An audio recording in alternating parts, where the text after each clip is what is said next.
Brought to you by V-Guard. రైతులకు సాగునీరివ్వలేని ప్రభుత్వం మనకెందుకని ప్రశ్నించారు కరీంనగర్ బీఆర్ఎస్ అభ్యర్థి బోయినపల్లి వినోద్ కుమార్. రైతుల కోసం పోరాడాల్సిన సమయం ఆసన్నమైందన్నారు.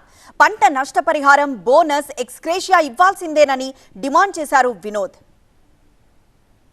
వెంటనే 500 రూపాయలు బోనస్ ప్రతి క్వింటాల్కి ఇవ్వాలి రైతులకి.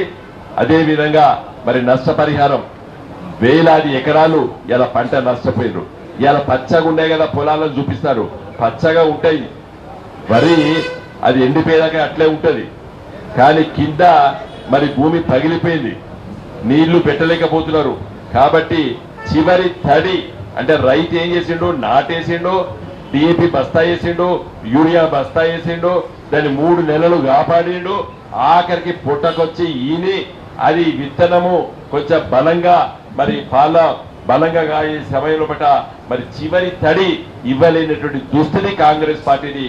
కాబట్టి ఇలా రైతు ఎట్లా అన్యాయం అయిపోయిండో, 3 నెలల కింద నీళ్ళు వేయకపోదంటే నాటేయకపోరు రైతులు. కాబట్టి డిమాండ్ చేద్దాము, తెలంగాణ ఉద్యమకారులు మనము, తెలంగాణ రైతుల పక్షాన ఉంటాం మనము. తెలంగాణ రైతుల కోసం పోరాటం చేసేసి తప్పనిసరిగా ప్రతి క్వింటాల్కి 500 రూపాయలు ఇస్తూ, అంటే ఎకరానికి ఎంత చెడ్డ కూడా 25 క్వింటాలు వండుతుంది, అదనంగా 12,500 రూపాయలు ఇవ్వవలసిన అవసరం ఉంటుంది. Brought to you by V-Guard.